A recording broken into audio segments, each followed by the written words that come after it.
이 영상은 실제 사건을 모티브로 저만의 방식으로 창작, 재구성된 콘텐츠입니다.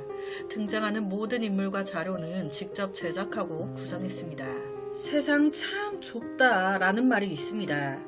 이 말은 살면서 만나는 인연들을 생각지도 못한 순간에 마주치거나 나와 중요한 관계로 엮일 수도 있으니 항상 조심해서 행동해야 한다는 의미이기도 합니다. 한 여성이 공터에서 안타까운 결말을 맞이했습니다.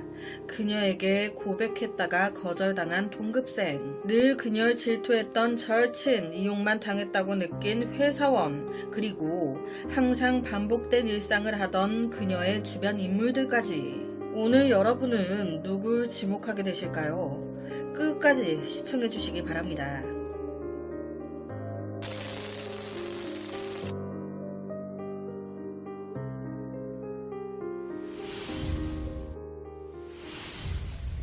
2004년 경기도의 한 백반집에서 하루를 시작하는 20대의 김양. 그녀의 하루는 굉장히 단순했습니다. 아침이면 늘 같은 백반집에 들러 칼칼한 김치찌개에 밥 말해 뭐해요. 그렇게 든든하게 한 끼를 해결하고 점심쯤에는 꼭 대학교 근처에 있는 아트박스 같은 펜시점에 들러 귀엽고 예쁜 소품을 고르고 모으는 게 그녀 하루 일상의 즐거움이자 취미였습니다. 그녀는요, 술도 되게 좋아했어요. 술 플러스 술자리 다. 그렇다 보니 저녁이 되면 하루에 마무리 한잔 해야지. 이게 술 자체를 좋아했다 보니 친구랑도 혼자서도 아주 잘 마시는 거예요. 근처 이자카야에서 안주를 사와 집에서 혼자 술을 마시기도 하고 즐겨 찾는 타코야끼 가게가 또 있어가지고 거기서 맥주와 곁들일 간단한 음식을 사서 혼술을 하기도 했어요. 오늘 하루도 열심히 잘 살았다. 이 맛에 오늘도 내일도 살아가지. 20대 후반의 김양은 어디서든 눈에 띌 만큼 이쁘장한 외모의 여자였습니다. 이런 여자가 또 애교도 많다? 남자들 아주 그냥 껌뻑 넘어가는 거예요. 사교성도 좋았고 어디든 잘 어울리는 그런 여자였습니다. 그런데 이런 그녀가 무슨 일이 있었던 건지 사람 하나 없는 공터, 아무것도 없는 장소에서 아무것도 걸친 것 없이 모든 소지품조차 다 잃은 채로 안타까운 모습으로 발견됐습니다. 이런 일을 벌이는 애들이 CCTV 있는 데서 하겠습니까? 당연히 이곳엔 증거가 될 만한 흔적도 CCTV도 없었어요. 그런데 여기서 이상한 점이 하나 있었습니다. 경찰이 딱 출동했는데 바로 보인 게 이 김양 옆에 꼬깃꼬깃한 10만원짜리 지폐들이, 이 돈 이거 뭐야? 약간 김양에게 일부러 이 범인이 툭 던져놓고 간 것 같은? 그럼 얘는 왜 돈을 툭 던져놓고 갔을까? 혹시 이 현장에서 그녀를 대상으로 무언가 범행을 저지르고 얘다 그 대가로 돈을 던져두고 간 건가? 그런데 그녀를 검사했을 때 억압이나 강제적인 흔적은 나오지 않았습니다. 깨끗해. 그럼 뭐지? 생각해보세요. 이 김양 발견 당시 진짜 아무것도 없는 상태였어요. 옷을 다 가져간 거지. 그런데 10만원은 두고 갔다. 그녀에게는 뒤에서 갑자기 목을 확 덮친 듯한 그런 흔적이 있었습니다. 그런데 여기서 또 이상한 점. 강하게 제압을 당한 흔적이 나왔단 말이에요. 그렇다면 이 아무것도 없는 공터까지 누군가 의도적으로 데려온 다음에 이렇게 됐다는 건가? 하지만 강제로 끌려왔다면 흔적이 있을 텐데 주위에 전혀 그런 흔적이 없어. 그럼 스스로 걸어서 이 외진 아무것도 없는 이곳까지 왔다. 수사가 한참 난항을 겪고 있을 때 경찰은 현장에서 한 가지 단서를 더 확보합니다. 바로 공터 주변에 늘 주차되어 있었던 한 차량의 블랙박스. 숨죽이며 봤더니 어두운 골목길 해당 차량 앞을 바람막이에 모자 그리고 얼굴 절반을 가린 마스크를 쓴 남자가 쓱 지나간다? 그런데 그 남자가 지나가고 바로 이 김양이 쓱 따라 걸어가네. 바람막이에 모자, 마스크까지 이건 누가 봐도 자기 얼굴을 가린 거잖아요. 이것 때문에 블랙박스에 찍혀 있어도 누군지 특정하는 게 쉽지가 않아.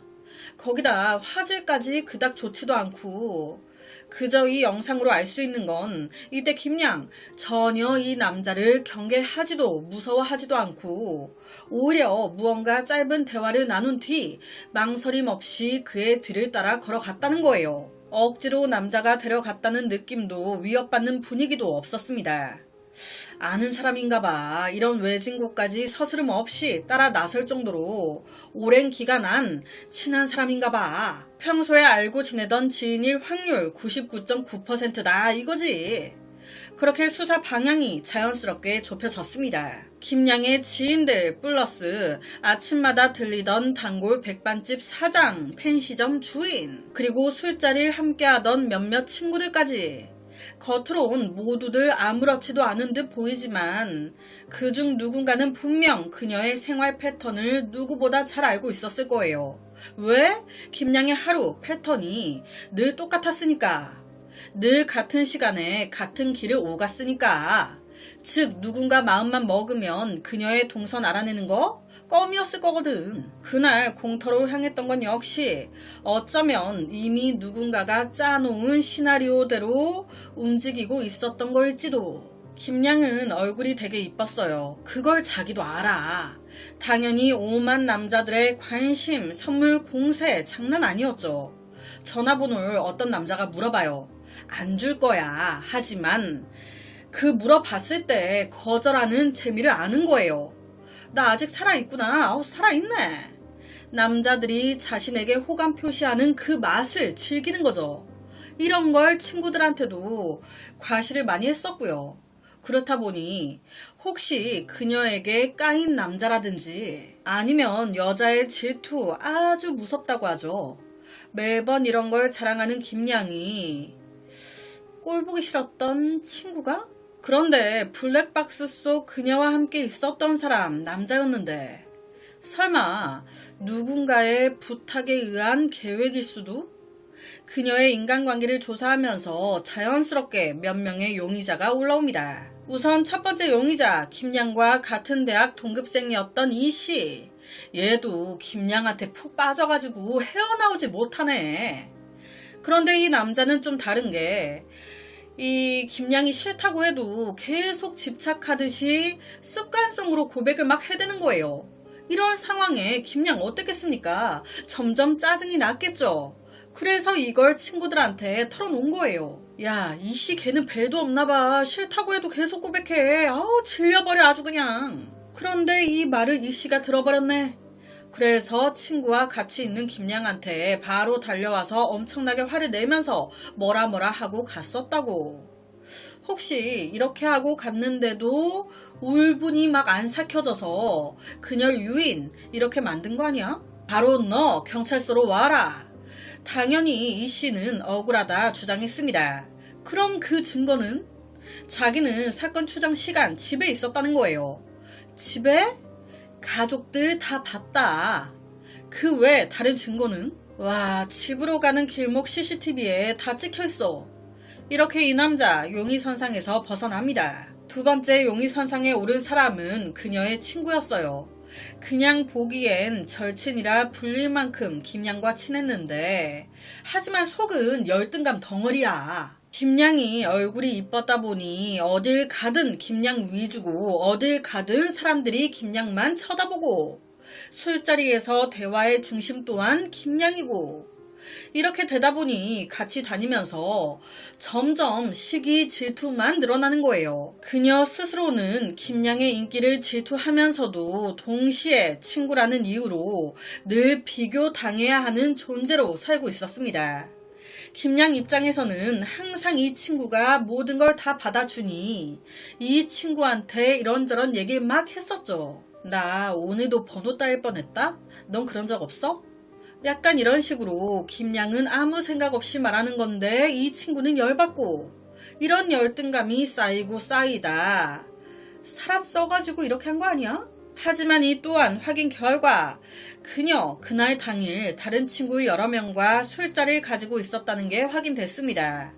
술집 CCTV에 이걸 증언해줄 사람 또한 여러 명이 있었어요. 이렇게 이 친구 또한 배제. 용의자는 한 명 더 있습니다. 김양에게 차인 회사원. 들이댔는데 차인 거예요. 그런데 이게 그냥 차인 게 아닌 나름 약간 썸 타듯이 그랬는데 알고 보니까 이거 뭐 날 가지고 논 거야 뭐야? 썸 타듯이 다 하더니 사귀자고 하니까 싫대. 선물 다 받고 데이트도 다 오케이 하더니 하는 소리가 그냥 딱 이 정도 사이가 좋다고. 이 회사원 지인들 말에 따르면 김양이 나한테 술 친구 정도가 좋단다. 이게 말이냐 방구냐. 야 이거는 나 가지고 논 거밖에 더 돼? 술은 먹고 싶고 돈은 없으니 술값이나 대라 뭐 이거 아니야 하면서 이때 이 회사원 남성이 되게 기분 나빠했었다는 거예요. 그래서 이렇게 만든 거 아닌가? 여러분은 누가 범인 같나요? 경찰의 추정과는 다르게 이 세 번째 용의자 또한 알리바이가 확인됩니다. 그렇다면 이 세 사람 말고 또 다른 용의자가 있는 걸까? 아니면 놓치고 있는 게 있는 걸까요? 경찰이 이렇게 수사의 난항을 겪고 있는데 어라? 사건 발생 일주일 정도 지났을 때 한 남자가 경찰서를 찾아옵니다. 김양 그거 제가 한 거예요. 자수한 거예요. 여러분 대체 누구였을까요? 이 일의 중심에 있던 사람은 다름 아닌 생각도 못한 이 김양이 늘 가던 아침마다 들렸던 백반집의 중년 남자 사장님이었습니다. 아니 백반집 사장님이 왜? 그것도 자기 단골 손님을? 왜? 경찰서로 온 그로 인해 드러난 진실은 이렇습니다. 사실 김양 솔로가 아니었어요. 사귄 지 한 2, 3주 정도 된 남자친구가 있었습니다. 그런데 왜 아무도 몰랐냐? 쉿, 비밀로 했으니까. 김양이 약간 이런 부분에서는 좀 못된 사람 같긴 한데 자기가 남자들한테 인기가 많았잖아요. 나 남자친구 있다는 거 알면 다른 남자들이 더 이상 나한테 선물 공세나 이런 거 안 할 거 아니야. 아직 나는 이 남자친구 뭐 정확히 어떤 사람인지도 모르는데 금방 헤어질 수도 있는데 섣불리 다가오는 다른 남자들을 맡긴 싫었던 거예요. 그래서 이제 갓 사귄 남자친구 공개 꺼려한 겁니다. 이에 대해서 남자친구 박씨 좀 서운하긴 했지만 그만큼 좋아했으니까 나중에 공개하기로 약속하고 그냥 넘어가요. 그런데 사건의 그날 술 좋아하던 김양이 그날 친구들과 새벽 3시까지 막 술을 막 퍼부어 마신 거예요. 바로 남자친구 박씨한테 전화합니다. 나 데리러 와. 이때 남자친구 박씨는요 막 화를 냈어요. 야 지금 시간이 몇 시인데 지금까지 이러고 있어. 어딘데? 아 몰라 네가 알아서 가. 한두 번도 아니고 이게 뭐야. 누가 여자친구가 이런 걸 좋아하겠습니까. 한두 번도 아니고. 박씨가 화를 확 낸 거죠. 그랬더니 김양 말합니다. 아 돈 줄게. 내가 택시비 준다고. 누가 공짜로 오래? 돈 준다니까. 내가 더 쳐줄게. 택시비 준다고. 와 이게 무슨 말도 안 되는 소리야. 내가 돈 아까워서 안 가는 걸로 보이냐? 여기서 느껴지시죠? 네가 나 좋아해서 내가 만나주는 거 아니야. 그럼 고마운 줄 알고 내내 거래하지. 왜 너랑 사귀어주니까 완전히 내가 네 거 같냐? 김양이 연애에서 갑질하는 느낌. 그런데 진짜 이 박씨가 더 많이 좋아하긴 했어요.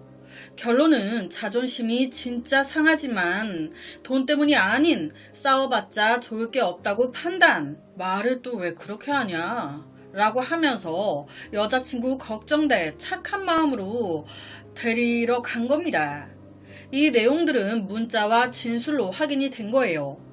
여튼 이때 문제없이 여자친구를 집에 데려다 줘요. 김양 집에 딱 데려다 주고 돌아가려고 하는데 이때 김양 야 창문 열어봐.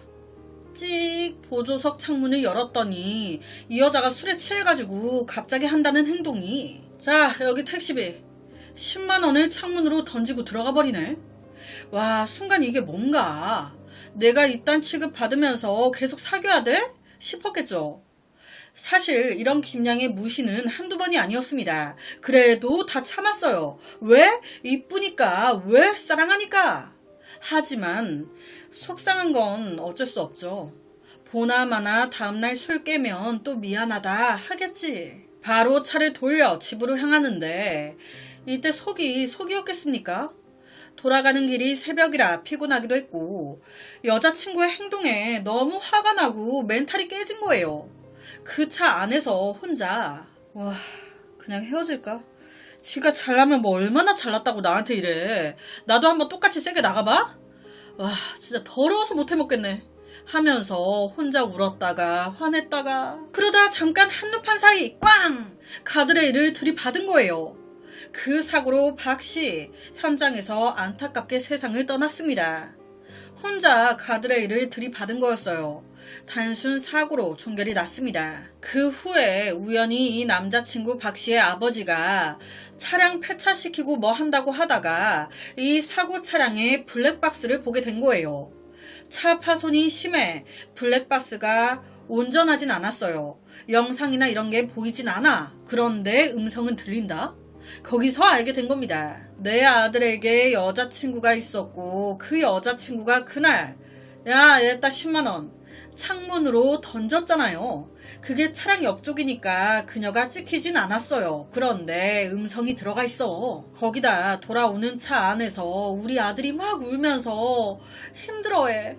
그걸 듣는데 이 아버지 마음이 어땠겠습니까? 바로 이 아버지, 그 여자애가 누군지 얼굴 좀 봐야겠다. 아들 핸드폰 열었어요. 그런데 같이 찍은 사진이 하나도 없네.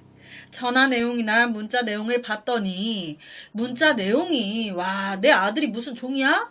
갑질을.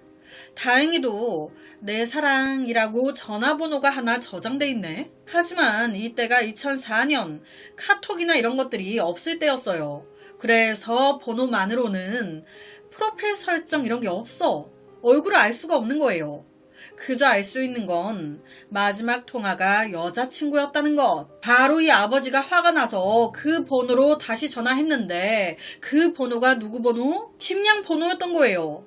하지만 이것저것 아들을 보내주는 일부터 아들의 물건 뒤처리까지 한 4, 5일 정도 흐르고 난 뒤였단 말이에요. 벌써 김양의 귀에는 아들의 사고 소식이 들어간 상태. 김양 입장에서는 남자친구가 그렇게 된 판국에 그것도 나랑 그 일이 있던 그날 새벽이래. 얼마나 찜찜해요. 그 상황에서 남자친구의 번호로 나한테 전화가 걸려오네.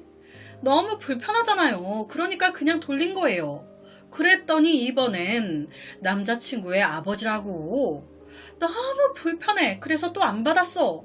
그 아버지가 누구? 이 김양이 자주 가던 백반집 사장님. 즉 김양의 남자친구가 백반집 사장님 아들이었어. 세상 참 좁죠? 이 사실을 김양 사장님 다 서로 몰랐어요. 그럼 반대로 이 사장님은 김양이 아들의 여자친구라는 걸 어떻게 알았을까? 이 김양 백반집 사장님이 그의 아빠일 거라고는 생각도 못했던 거예요. 그래서 평소처럼 아침에 백반집에 온 겁니다. 아저씨 왜 이렇게 오랜만에 문이 여셨어요? 휴가 다녀오신 거예요? 하곤 자리에 앉았는데 자기 나름 남자친구가 하루 아침에 그렇게 됐으니 얼마나 충격이에요. 이때 이 백반을 먹으면서 친구와 통화를 한 겁니다. 그러면서 아니 재수없게 내가 딱 새벽에 오라고 했던 그날 사고 났다니까? 사람 찜찜하게 왜 그날 그러냐고. 아 괜히 사귀었어. 사귀는 게 아니었는데. 상갓집? 안 갔지. 미쳤어? 내가 그때 10만원 던져줬었거든. 그걸로 퉁치지 뭐. 라고 하면서 어쩌고저쩌고. 이 대화를 백반 사장님이 듣게 된 겁니다. 아 너구나. 내 아들을 그렇게 만든 여자. 오냐 너였구나. 그래서 그 다음날 기다리고 있다가 또 김양이 왔을 때 아무것도 모르는 척 몇 시에 아저씨 좀 도와주면 안 되겠냐 어쩌겠냐 세상 사람 착한 척. 그러니까 이때 김양 자주 가는 단골 가게 사장님이니까 평소에 친분이 있으니까 아 네 도와드릴게요. 자기 남자친구의 아버지일 거라고는 상상도 못하고 그렇게 아버지가 김양을 공터로 유인 돌아오지 못하게 한 겁니다. 그럼 이 아버지는 왜 이렇게까지 한 걸까요? 왜? 그냥 아들의 복수? 이 아버지가요. 혼자 아들을 다 키운 거였어요. 즉 아들은 내 전부야. 그 아들이 사고 전 남긴 블랙박스 속의 음성. 제가 만약 이 아버지였어도 이게 가슴에 박혀서 안 잊혀졌을 것 같아요. 그럼 왜 그녀가 가진 것들을 단 하나도 남기지 않고 다 가져간 걸까? 그 이유는요. 옷하며 액세서리들 하며 전부 왠지 내 아들이 다 사다 준 것 같아. 여러 메시지 같은 걸 봤을 때 내 아들을 좀 물주 마냥 쓴 것 같거든. 그러니까 이 옷도 이 액세서리도 다 내 아들이 준 거 아니야? 그래서 넌 내 아들이 사준 걸 하나도 가질 자격이 없다. 다 가져갔던 거고요. 현장에 10만 원은 블랙박스에 음성이 있었잖아요. 10만 원 옛다. 그래서 반대로 너도 옛다. 10만 원 값이다. 똑같이 던져 놓은 겁니다. 그리고 며칠 뒤 아버지가 스스로 경찰서에 와서 모든 걸 털어놓은 거예요. 내 아들이 그날 혼자 힘들어 울던 목소리 들으니 내가 아무리 그냥 덮고 넘어가려고 해도 넘어갈 수가 없었어요. 내가 한 일 잘못된 거 압니다. 하지만 내 아들은 다시 돌아올 수가 없는데 그것조차 깎아내리는 그녀를 보면서 어떤 부모가 참을 수 있겠습니까? 이 아버지의 행동 어느 정도 참작이 됐을까요? 사연은 안타깝지만 어느 무엇도 사람의 생명보다 중요한 이유가 될 순 없겠죠. 결국 어떠한 부분도 인정되지 않았습니다. 이 아빠 평생을 세상과 단절된 삶을 살아가야 하는 것으로 전해져요. 오늘 제가 들려드릴 이야기는 여기까지입니다. 어떻게 들으셨나요? 오늘 영상에 대한 여러분의 의견 많이 남겨주세요. 댓글과 좋아요는 제가 준비하는데 정말 많은 힘이 됩니다. 매일 저녁 9시 모미지 업로드 구독과 좋아요 그리고 새로운 영상이 업로드 될 때마다 띠링띠링 알려주는 알람 설정까지 한 번씩 부탁드립니다. 내일 저녁 또 다른 이야기로 찾아뵙겠습니다. 내일 봬용. 와, 저 오늘은 준비하다가 울 뻔했어요. 누구나 세상에서 나보다 더 소중하게 여기는 사람이 있을 겁니다. 그게 연인이든 가족이든 형제나 자매든 말이죠. 누군가에겐 이런 대상이 한 명일 수도 여럿일 수도 있을 테고요. 그런데 오늘 이 자매, 동생 미사키와 언니 카요는 세상에 오직 단 둘만이 전부였습니다. 오늘은 그 동생을 앗아간 한 남자 히데요와 세상에 혼자 남아 복수를 다짐한 언니의 이야기입니다.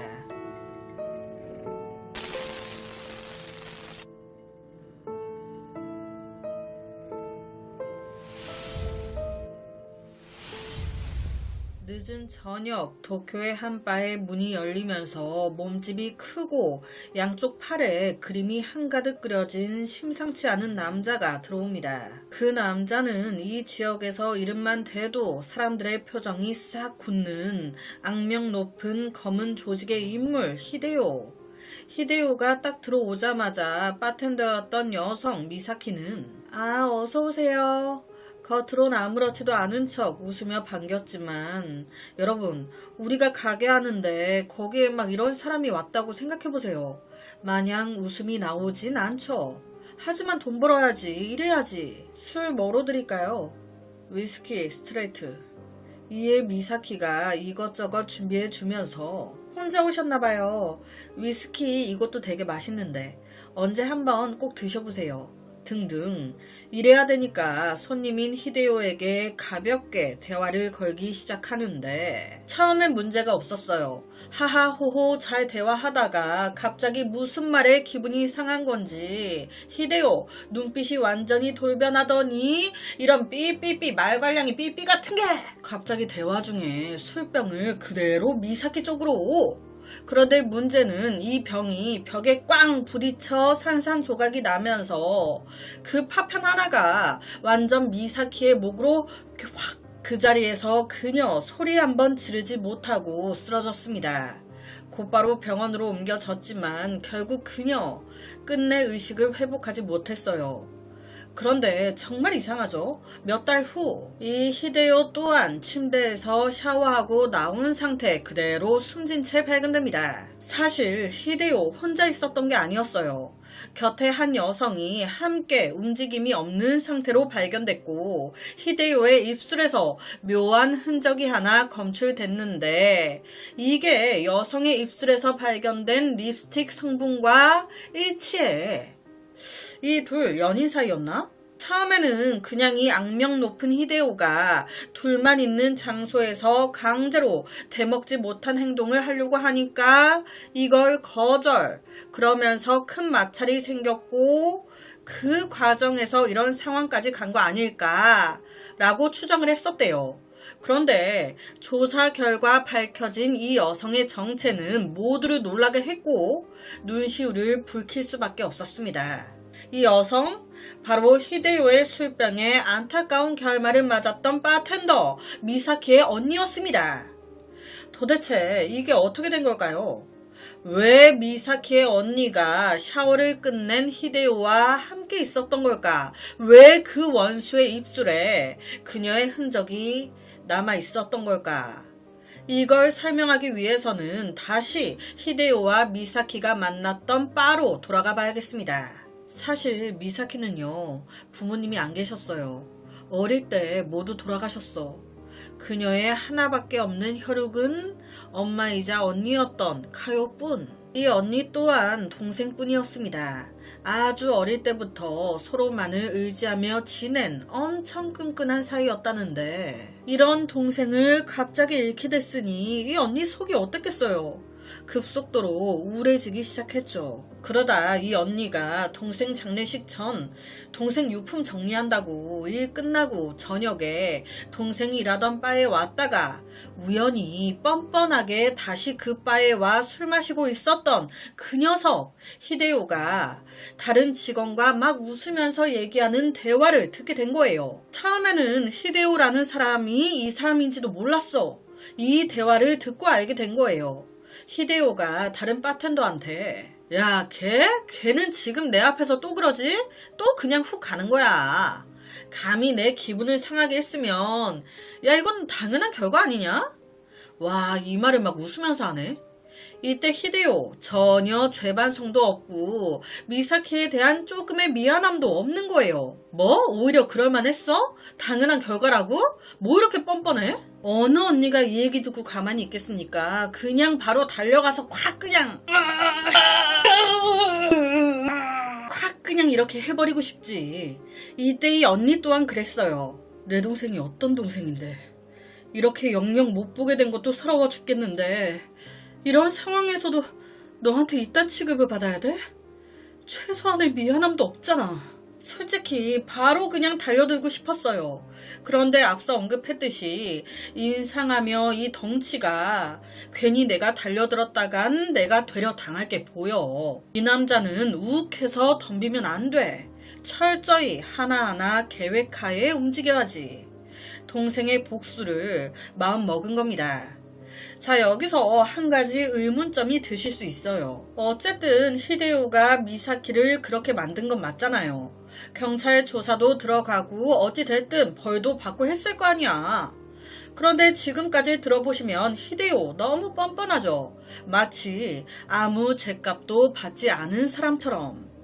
네, 아무 죗값 받지 않았어요. 왜?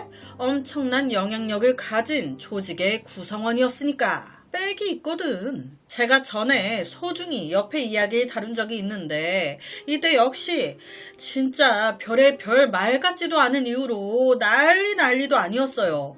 하지만 조사 제대로 안 이루어졌습니다. 왜? 건드려봤자 좋을 게 없으니까 똑같은 거예요. 이렇게 당한 사람만 끝까지 억울하지. 경찰도 법도 내 편이 아닌 것 같다 화가 나는데 이런 상황에서 히데요까지 이렇게 말을 해버리니 그녀에게도 동생은 하나밖에 없는 혈육, 그냥 세상 전부였어요. 내 세상을 잃어버린 지금 아무도 안 도와주니 어떡해요. 내가 나서야지. 그래서 이때부터 이 히데요에 관련된 모든 정보들을 막 수집하기 시작하는데 이걸 어떻게 파고드냐. 히데요는 해당 바의 단골이었어요. 또 올 게 뻔하잖아요. 그러니까 이 언니 카요가 퇴근하죠? 바 근처에서 잠복을 하는 거예요. 처음에는 계속 지켜만 봅니다. 그렇게 한 달, 두 달 그러면서 알게 된 것들이 있어요. 이 자식 이거 보라색 옷을 입은 여자한테 입술이 도톰하니 반짝반짝 이쁜 여자한테 환장을 한다. 아우 그냥 어느 정도 그에 대해 파악이 되자 바에 있는 히데요 앞에 그녀 나타납니다.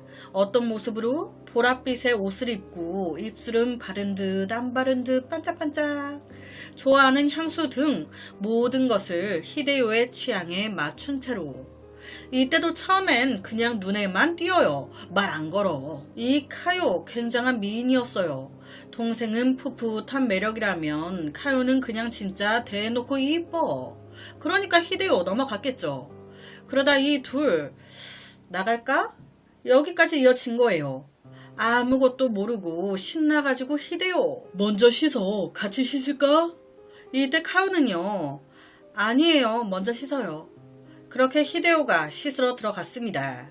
여러분, 사람이 씻고 이제 나오려고 할 때는 이게 티가 나잖아요. 막 물소리가 나다가 딱 소리가 멈추더니 수건 빡빡 닦는 소리가 나면 곧 나오겠구나. 아니나 다를까 히데요 샤워기 소리가 끊기더니 나오려고 하는 소리가 들리네. 이때 카요 바로 가방에 있던 밀봉되어 있던 캡슐을 하나 입안으로 재빠르게 넣습니다. 그리고는 어금니 한쪽으로 밀어둬요. 나 다 씻었어. 일단 일로 와봐. 아 징그러. 얼마나 싫었을까요. 하지만 카요 입술을 우 내밀면서 자기 지금 너무 장난 아닌데?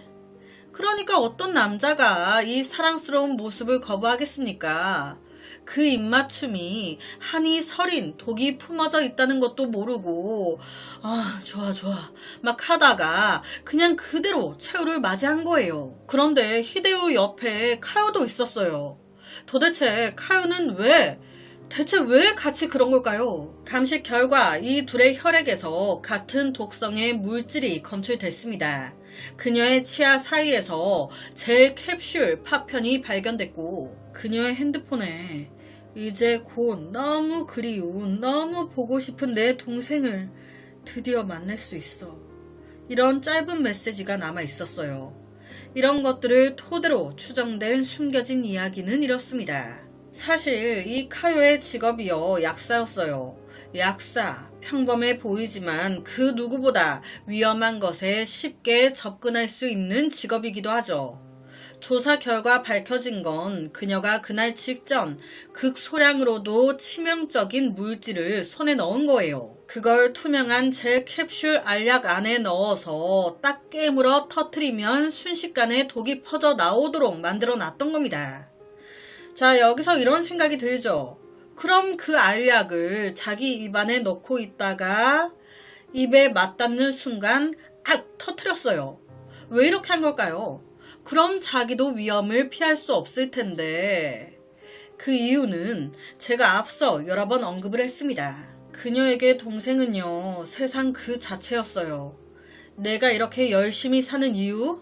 동생이었어. 그런 내 세상을 억울하고 허무하게 잃었습니다. 그 순간 충격과 우울감이 말도 못했던 거예요.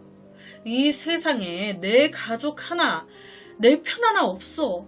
이제 나는 철저히 혼자가 돼버렸어. 이렇게 남아서 뭐해. 그냥 동생을 그렇게 만든 너도 지키지 못한 나도 용서 못해. 이런 마음으로 자신의 모든 걸 걸고 이렇게 했던 겁니다. 이 일에 책임을 물을 수 있는 사람이 한 명도 없습니다. 재판 뭐 할 게 없죠. 그냥 이렇게 끝나버렸습니다. 당시 언니의 집 방 안에서 일기장이 하나 나왔는데 그 안에 딱 하나 정말 동생이 너무 보고 싶다고 그 글자만 딱 적혀 있었대요. 정말 사랑하는 사람을 잃었을 때 마음의 준비를 하고 있었다고 해도 힘든데 갑자기 그것도 이런 방식으로 잃었다? 와 진짜 가히 상상도 못할 충격의 슬픔이지 않을까. 오늘 제가 들려드릴 이야기는 여기까지입니다. 어떻게 들으셨나요? 오늘 영상에 대한 여러분의 의견 많이 남겨주세요. 댓글과 좋아요는 제가 준비하는데 정말 많은 힘이 됩니다. 매일 저녁 9시 모미지 업로드 구독과 좋아요 그리고 새로운 영상이 업로드 될 때마다 띠링띠링 알려주는 알람 설정까지 한 번씩 부탁드립니다. 내일 저녁 또 다른 이야기로 찾아뵙겠습니다. 내일 봬요.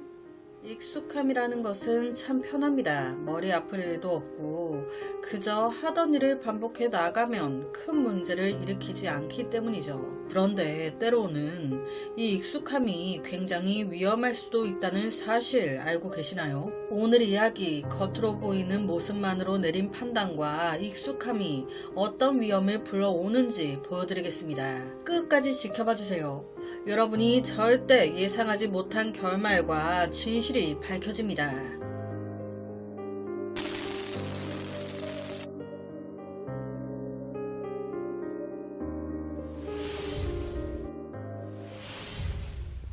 늦은 밤 경기도 외곽의 한 단독 주택, 달빛조차 제대로 들지 않는 골목길에 흰색 사설 구급차 한 대가 조용히 멈춰 섰습니다. 환자가 알코올 중독이 심각해요. 관련 병과에 예약이랑 정신적 검진 의뢰도 요청해 놨으니 그쪽으로 데려가 주세요. 이 요청은 경찰 콜센터를 통해 접수된 거였고 곧바로 이송직을 하고 있던 직원 당시 33살 김씨에게 전달됐습니다. 겉보기엔 늘 있던 평범한 병원 이송 요청이었어요. 하지만 경찰 쪽 콜이라는 게 김씨는 묘하게 마음이 편치 않았습니다. 전화를 직접 받은 동료가 말하길 요청자의 목소리가 많이 떨렸어. 단순히 음주자 때문에 가족이 위험하다기보단 뭔가 누군가에게 쫓기듯 다급한 느낌이었어. 이송해야 하는 환자의 이름은 당시 41살이었던 송씨. 한때 사업을 해보겠다고 작은 사업체를 열었는데 사업이라는 게 내 마음대로 되는 게 하나도 없잖아요. 사업이 그대로 폭삭 가라앉아버린 겁니다. 그러면서 술에 의존하기 시작. 상태가 극한으로 나빠진 거예요. 조용히 술만 먹어도 많이 먹으니까 가족들이 걱정이 되는데 꼭 이런 사람들 조용히 안 먹죠. 만만한 아내부터 해가지고 주변 사람들까지 죄다 괴롭히지. 이런 사람이랑 어떻게 같이 삽니까? 참다 가족들 결국 그를 어쩔 수 없이 입원시키기로 결정한 거예요. 사실 송씨의 입원이 처음이 아니었습니다. 몇 년 전에도 과도한 음주로 난리를 그래서 보냈죠. 그런데 가면 또 잘한다. 그곳에서 1년 가까이 치료를 받으면서 어느 정도 안정이 된 것 같아. 의존도가 좀 빠진 것 같아. 그래서 가족들도 병원도 기대를 하면서 퇴원을 시킨 거예요. 그런데 멍멍이 버릇 어디다가 못 준다고 퇴원하고 나온 지 얼마 채 되지도 않아가지고 다시 또 몰래 야금야금 또 마시고 있네. 일부러 퇴원하려고 괜찮은 척 한 거구만. 오히려 들어갔다가 나오니까 이게 의존하는 정도가 더 심해진 것 같아. 이렇게 계속해서 음주 습관이 반복이 되니까 그 후에 행동이 어떻겠습니까? 더 심해지는 거예요. 가족들은요, 몇 번이나 대놓고 송씨한테 그만 마시라고, 한 번만 더 마시면 그냥 거기다 다시 보내겠다고. 당신 왜 이래 정말. 이런 말을 할 때마다 송씨는 이상한 미소를 지었습니다. 오히려 가족들한테 왜, 나 또 정신에 문제 있다 그러고 병원에 넣으려고? 넣어봐, 넣어보라고. 그런데 이번엔 그렇게 쉽게 안 될 거야. 한 번, 두 번 입원을 왔다 갔다 반복했더니 이제 진짜 정신도 왔다 갔다 하나 봐. 이번 마지막 퇴원 후 송씨의 행동이 이상해졌습니다. 예전처럼 단순히 의존만 하는 게 아닌 방에 콕 틀어 박혀서 창문을 다 어둡게 가리고 외부인들과의 접촉을 아예 끊은 뒤에 주구장창 부어라 마셔라 그러고 있는 거예요. 거기서 누구랑 그렇게 대화를 하는 건지 막 샬라샬라 혼자서 꿍시렁 대는 소리도 들리고 이러니 가족들 입장에서 어쨌겠습니까? 귀신 들린 것도 아니고 왜 저래 싶지. 아니 가족들을 힘으로 못살게 굴더니 이제는 정신적으로까지 힘들게 만드네. 결국에는 이 가족들이 참다 못해 또 병원으로 보내기로 결심했던 겁니다. 대부분 송씨 같은 증상의 환자들 간혹 소리도 지르고 강한 저항을 하기도 하지만 결국은 지쳐서 다 따라오시거든. 그러니까 이번에도 뭐 별거 있겠나. 네, 별거 있었습니다. 신고받은 주택집 앞에 딱 왔는데 이상해. 여기는 무슨 창문들이 다 검은 천으로 가려져 있네. 앞서 그랬잖아요. 이 송씨가 틀어 박혀가지고 창문이란 창문 다 틀어 막고 부어라 해라 하고 살고 있었다고. 그래서 이 집의 창문이 다 어두운 커튼에 가려져 있거나 다 이렇게 쳐져 있었던 거예요. 그런데 이 모습을 밖에서 봤을 땐 좀 뭔가 음산하기도 하고 음침하기도 했던 거죠. 거기다 더 그런 게 보통은 이런 신고를 가족들이 하잖아요. 그러면 구급차가 올 때 가족들이 대부분은 밖에 나와 기다리고 계신대요. 그런데 아무도 안 나와 있어. 현관벨을 누르니까 그때서야 송씨 가족들이 나오는데 이게 다들 눈빛이 너무 지쳐있어. 지금 그이 자기 방에 있어요. 제발 좀 데려가 주세요. 집안 전체가요, 술에 취한 그 냄새로 가득했대요. 김 씨는요, 동료와 같이 송 씨가 있는 방으로 갔습니다. 송 씨, 문 좀 열어주세요. 그런데 웬걸 열린다? 왜? 나 또 데려가려고? 가족이란 것들이 또 나 잡아가라고 신고한 거야? 아, 됐어. 아, 내가 내 발로 갈게. 아, 잡지 마. 오, 순순히 따라가겠다고 나온 거예요. 이게 웬일이야. 구급대원들 오기 전에 막 소리 지르고 난동을 부리더니 이 송씨는요. 아, 기다려봐요. 옷이나 이런 거 좀 챙기고. 아, 나 잠깐 화장실 좀. 아, 너무 많이 먹었나? 아, 볼일 좀 보고 간다고. 잠시 다녀오겠다던 이 말 당연히 거짓말이었습니다. 일부러 순순히 따라가는 척 하다가 화장실로 도망간 거예요. 내가 정신 나간 줄 알아? 내가 거기 왜 가? 누구 마음대로 절대 안 나가. 이제 여기서 버티는 겁니다. 이에 김씨와 동료는요, 당황했어요. 이 무슨 진상행동인가. 그렇게 병원을 가기 싫으면 음주를 이제 좀 그만하든가. 하지만 일은 해야 하니 김씨는 좋게 좋게 타일렀죠. 송씨, 제발 나오셔서 같이 가시죠. 가족분들도 다 걱정하고 계세요. 저희가 안전하게 모실게요. 네? 하지만 아무리 어르고 달래도 오히려 화장실 안에서 알 수 없는 이상한 소리가 들려. 뭐라고 꿍시렁대고 있는 거야. 귀를 가까이 대보니. 그렇지. 아이, 알았어. 내가 어떻게든 벗어나 볼게. 아, 기다려봐. 누구랑 대화를 하고 있어. 아내분 왈. 저 사람 이번에 태어나고 나서 저렇게 계속 뭐라고 혼잣말을 해요. 저희도 점점 소름 돋고 무서워요. 와, 이거를 언제까지 기다릴 수 없잖아요. 저 어머니, 혹시 화장실 열쇠 있을까요? 문 따고 들어가서라도 데리고 가야 할 것 같아요. 그런데 웬걸 화장실 열쇠가 없대. 잃어버렸대.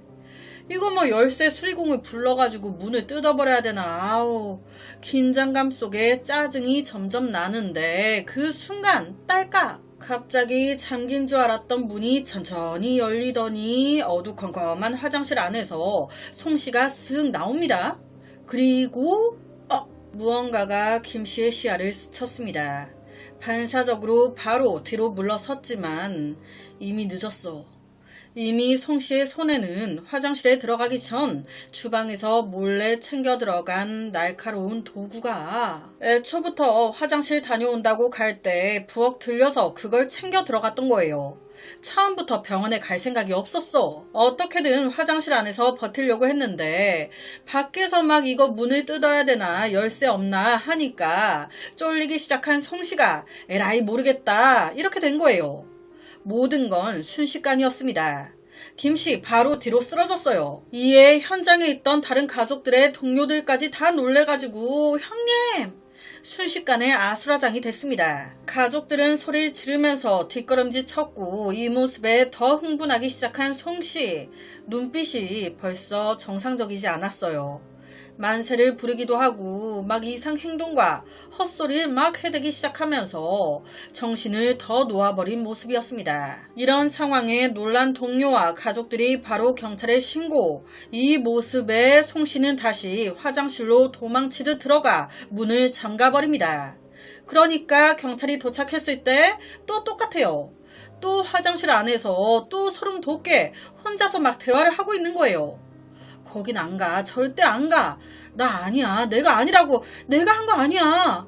내가 거긴 왜 가? 신고를 받은 경찰이 불과 10분도 안 돼 현장에 도착했습니다. 문틈새로 새어나오는 취객의 특유의 냄새와 쉰 목소리가 막 뒤엉키면서 집안이 더 숨막혀. 와, 지금 사설 구조대원 한 명이 피해를 입었어요. 이런 상황에 가족들 진짜 와 오만 생각이 드는 거예요. 또 화장실에서 달려 나와 이번엔 경찰이 또 그렇게 만들면 어떡해요.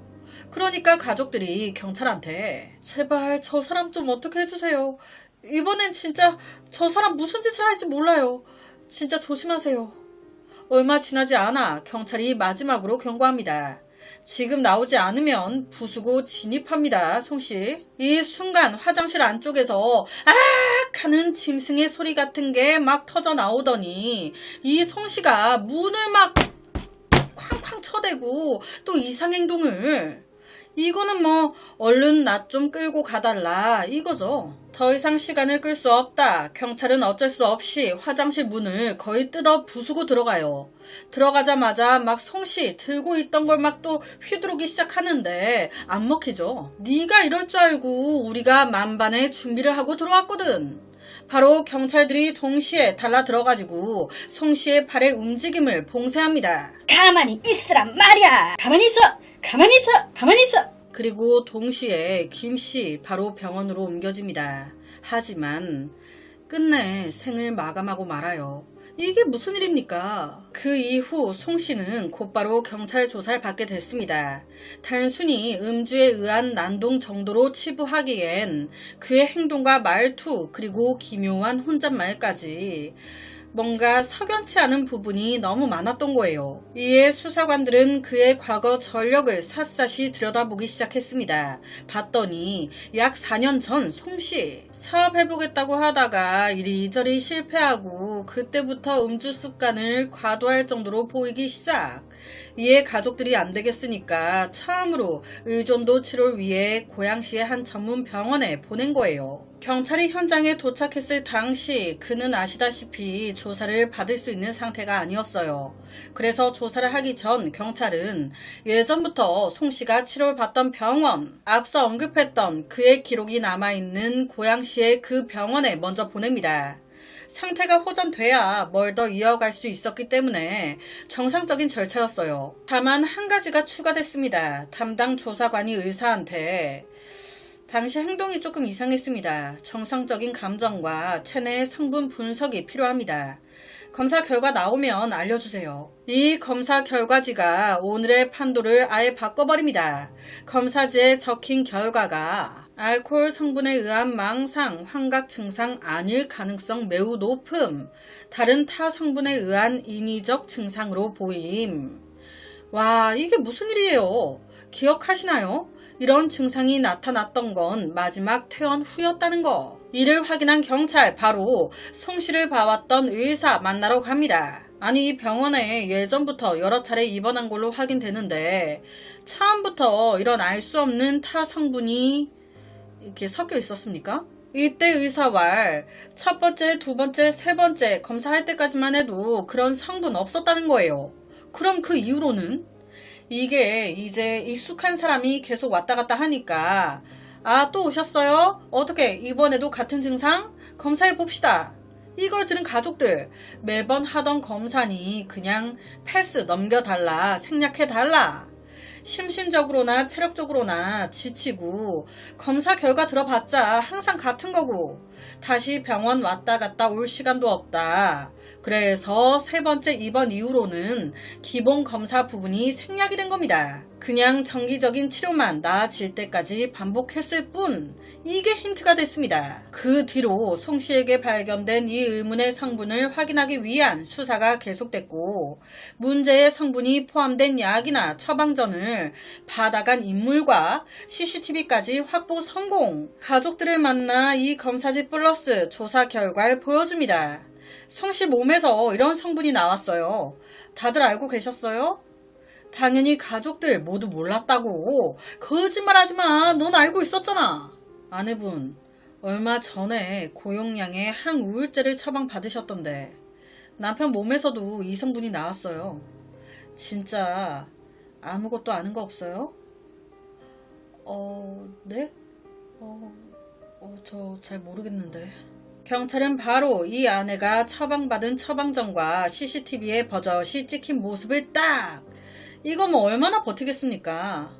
그래요, 내가 그랬어요, 내가.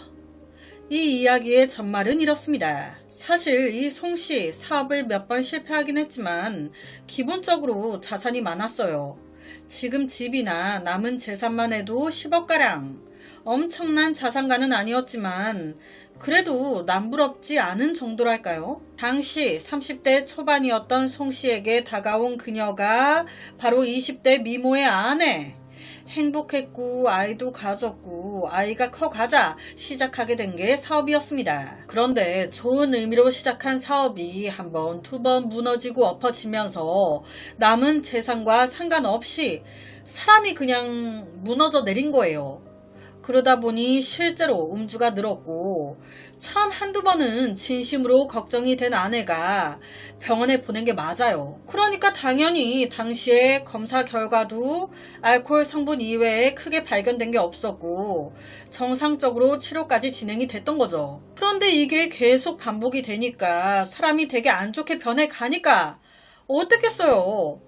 이제는 너무 힘들고 지쳐버린 겁니다. 괜찮아지겠지, 좋은 사람이었으니까 돌아오겠지 하던 마음도 점점 이럴 바에는 차라리 없는 게 낫겠다 이렇게 돼버린 거예요. 그 후부터 음주 습관을 이용해 그를 서서히 악화시켜오고 있었던 겁니다. 여기서 너무 안타까운 건요, 병원으로 급히 이송된 김씨 끝내 회복되지 못하셨다는 거예요.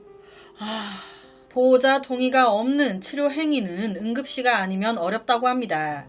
그래서 그 순간 충분한 권유를 취하지 못한 의사는 더 이상 문제가 되진 않았고 아내는 7년 나왔습니다. 송 씨는 아내로 인해 정상적인 상태는 아니었다는 게 인정은 됐지만 그 원인이 일단 그의 나태하고 무책임한 삶에 있었다는 점은 부인할 수 없었어요. 그렇게 10년 가까운 시간을 세상과 단절된 채 살아가고 있다고 합니다. 뭐든 과하면 독인 것 같아요. 지금 몇 명의 인생을 무너뜨려 놓은 거잖아요. 이런 안타까운 일은 더 이상 벌어지지 않았으면 좋겠습니다. 오늘 제가 들려드릴 이야기는 여기까지입니다. 어떻게 들으셨나요? 오늘 영상에 대한 여러분의 의견 많이 남겨주세요. 댓글과 좋아요는 제가 준비하는데 정말 많은 힘이 됩니다. 매일 저녁 9시 모미지 업로드 구독과 좋아요, 그리고 새로운 영상이 업로드 될 때마다 띠링띠링 알려주는 알람 설정까지 한 번씩 부탁드립니다. 내일 저녁 또 다른 이야기로 찾아뵙겠습니다. 내일 봬용. 여러분은 사람의 촉을 믿으시나요?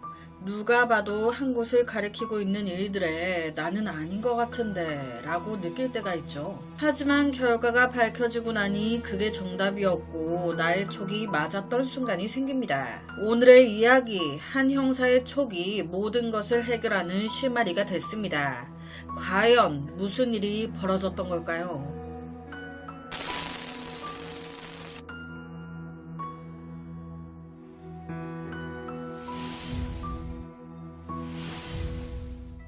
그날은 추운 겨울 아침이었습니다.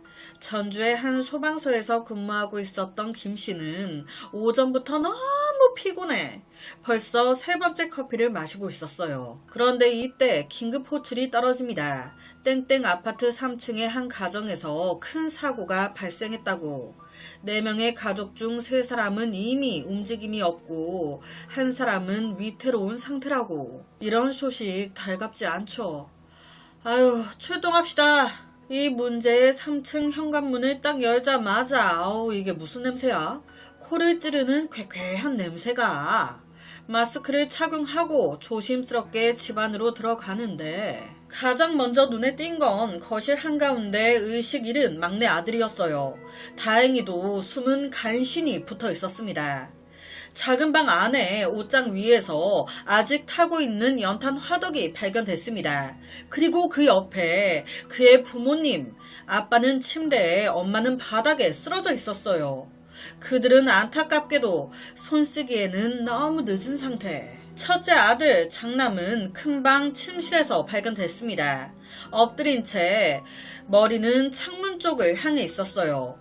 그런데 이때 무엇보다 표정이 너무 고통스러워 보였대요. 그 역시 상태는 마찬가지였습니다. 그리고 그 옆으로 작은 방에서 나온 것과 같은 연탄 화덕이 옷걸이 뒤편 구석에 있었고, 주방엔 마시다만 우유 팩에 그걸 마시다만 컵에 바로 그 옆에 정체불명 흰색 가루가 든 약통이, 그리고 가스레인지 위엔 버젓이 번개탄 빈 봉지와 타고 남은 가루가 흩어져 있었습니다. 자, 여기까지 들었을 때 지금 각 방에서 연탄 화덕이 나왔고 번개탄 봉지까지 나왔어요. 이거는 스스로 돌이킬 수 없는 선택을 한 거 아니냐라는 생각이 들잖아요. 하지만 어떤 사건이든 정확한 원인이 나와야 그에 맞춰 결론이 내려지고 사건을 마무리 지을 수가 있대요. 그러니까 정확한 사인이 나오지 않은 지금 그냥 추정만 할 뿐 이걸 종결시킬 수는 없는 거예요. 이에 경찰은 정확한 원인을 찾기 위해 유일한 생존자인 막내 아들을 조사하기 시작합니다. 이 막내 아들이 사건을 해결할 수 있는 중요한 단서를 말해주길. 하지만 사흘 뒤 깨어난 이 아들이 하는 말은 저 잘 기억이 안 나요. 이 아들은요, 한순간 가족을 다 잃었잖아요. 그 충격에 눈도 멍하니 아무것도 모르겠대. 그러더니 저 기억나는 게 하나 있긴 한데 그날 형이 불러서 밖에 나가 둘이 맥주 한잔 했었어요. 그리고 한 새벽 4시 반쯤 들어왔었는데 한 오전 5시쯤에 형이 우유 한 잔 먹으라고. 그거 먹고 나서부터 기억이 없어요.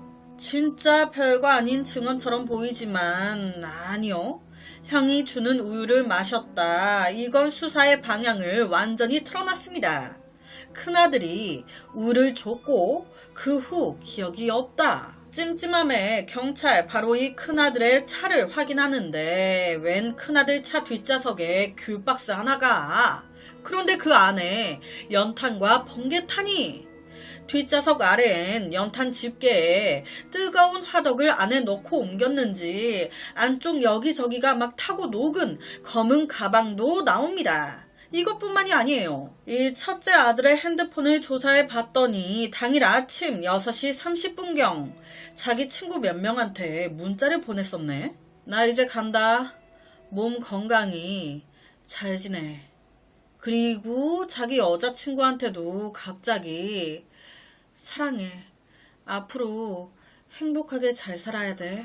거기다 큰방 옷걸이에 걸려져 있던 큰아들. 이 큰아들의 녹색 점퍼 주머니 안에서도 번개탄 가루가 나옵니다. 큰아들 오른쪽 손목 부분에서도 또 연탄 가루가.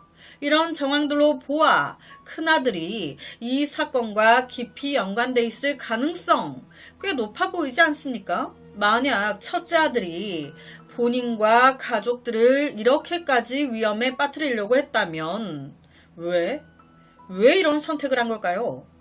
제일 먼저 떠오르는 건 돈입니다. 실제 이 막내 아들 왈, 최근에 형이 음식점을 열었는데 장사가 잘 안 돼서 힘들다고 모든 걸 포기하고 싶다고 여러 번 얘기를 했었어요. 아니나 다를까 이 큰아들의 재정 상태를 봤더니 진짜 빚이 있어. 그러니까 이 큰아들이 현실을 비관, 그냥 이제는 희망이 없다 해서 이렇게 한 거 아니냐. 그런데 경찰이 봤을 땐 좀 이해가 안 되는 부분이 몇 가지 있었어요. 우선 이 큰아들 돈 때문에? 그렇다기엔 아버지가 잘 사는데? 아버지가 집 근처에서 콩나물 재배 공장을 운영했는데 와우 2층짜리 단독 건물도 막 가지고 있고 보험금에 부동산, 동산 등등을 다 포함하면 재산만 총 50억 정도. 와우.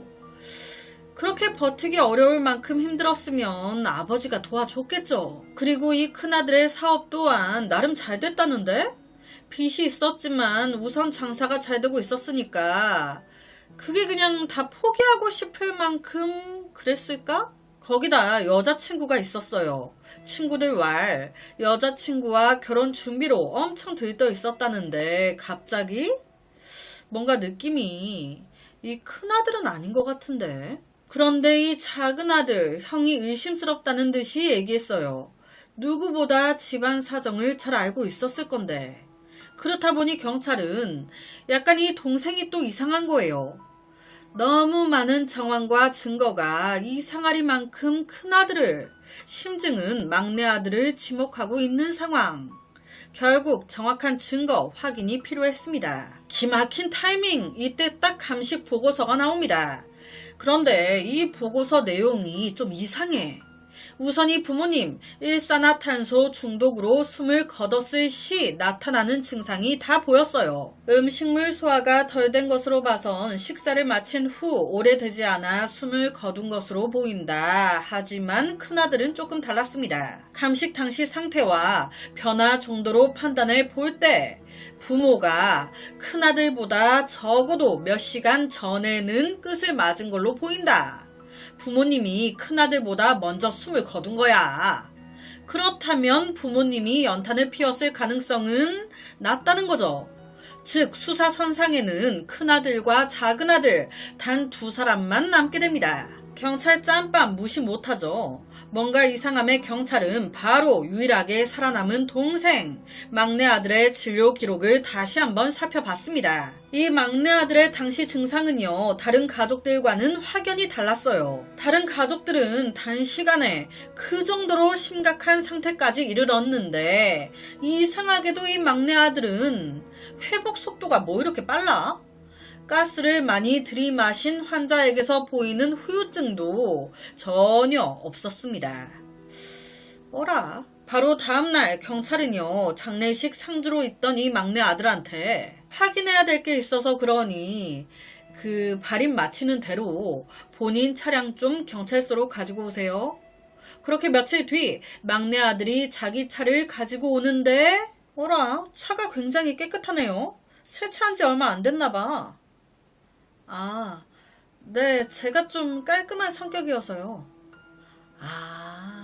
여기서 경찰은 마음이 딱 섰습니다. 너구나. 장례 때문에 정신도 없었을 텐데 세차? 증거 없애려고 한 거 아니고?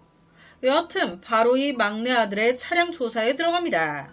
아무리 세차를 한다고 해도 다 보이고 다 걸리게 돼 있거든. 역시나 그의 차량에 있던 슬리퍼 그 아래와 뒷좌석 바닥에서 연탄가루가 딱! 여기에 플러스로 분명 막내 아들 이렇게 얘기했었어요. 형이 같이 술 먹고 들어와서 새벽에 우유 한 잔 마시라고 줬다. 그거 먹고 나서 기억이 없다. 그런데 조사 결과 이 말은 사실과 다른 걸로 드러납니다. 현장 주방에서 마시다만 우유팩이 나왔어요. 그런데 이 우유팩에서 큰아들이 아닌 막내 아들의 지문만 나온 거예요. 이게 설명이 안 되잖아요. 말이 다르잖아. 그렇게 아버지의 콩나물 공장 2층에서 자고 있던 막내 아들, 너 일로 와라. 결론은 죄송합니다. 그렇다면 이 막내 아들은 왜 자신의 가족들을 이렇게 만든 걸까? 왜? 지 말로는 그래요. 당신들은 몰라요. 아무도 이해 못해. 당신들이 지옥보다 더 끔찍한 상처를 받아봤어요? 와, 지금부턴 전적으로 막내 아들의 주장입니다. 즉 믿거나 말거나. 이 아버지가 전직 군인 출신이었어요. 그러니까 성격이 세. 거기다 옛날 마인드 어른이야. 장남이 최고야. 장남만 잘 되면 돼. 형과 자신을 막 차별하면서 정신적으로 상처를 많이 줬다는 거예요. 아유, 그냥 형처럼만 해봐라. 이 말이 아버지의 입버릇이었다고.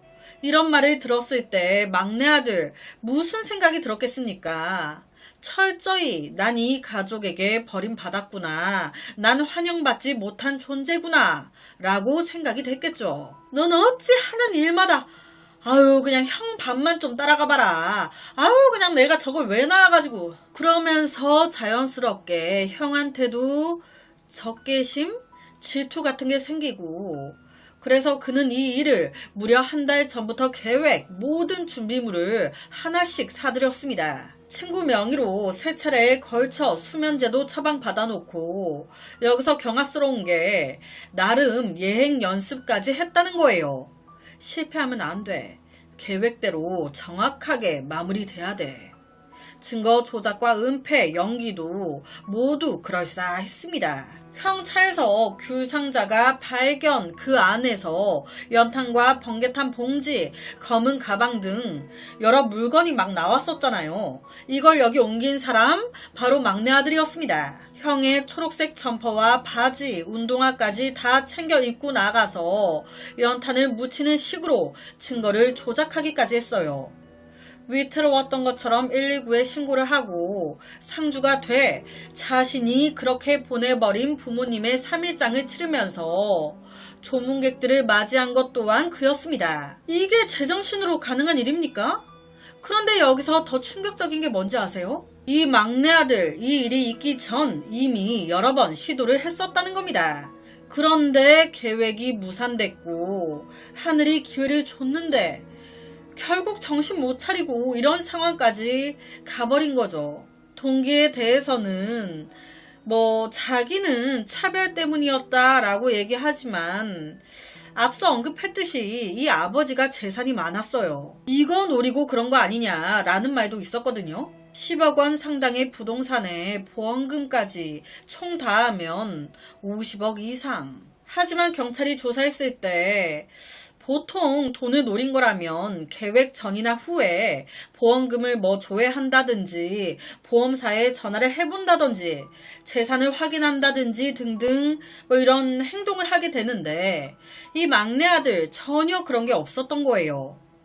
그렇다 보니까 아무래도 금전적인 문제로 그런 건 아닌 것 같다고. 심리 전문가는요, 전형적인 장기적 정신적 학대가 초래한 돌이킬 수 없는 선택의 사례다. 오랜 고통을 내면에 쌓아두다가 결국 강하게 터져버린 듯한 그런 상황으로 보인다 얘기했습니다.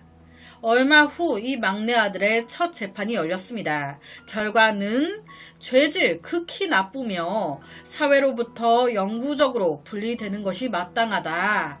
앞으로 자유 따윈 없을 거다. 평생 감옥행 땅땅땅. 그가 마지막으로 살아남은 유일한 사람이었던 이유는 오직 하나였습니다. 그가 이 모든 일을 벌린 장본인이었으니까. 오늘 제가 들려드릴 이야기는 여기까지입니다. 어떻게 들으셨나요? 오늘 영상에 대한 여러분의 의견 많이 남겨주세요. 댓글과 좋아요는 제가 준비하는데 정말 많은 힘이 됩니다. 매일 저녁 9시 모미지 업로드 구독과 좋아요 그리고 새로운 영상이 업로드 될 때마다 띠링띠링 알려주는 알람 설정까지 한 번씩 부탁드립니다. 내일 저녁 또 다른 이야기로 찾아뵙겠습니다. 내일 봬용.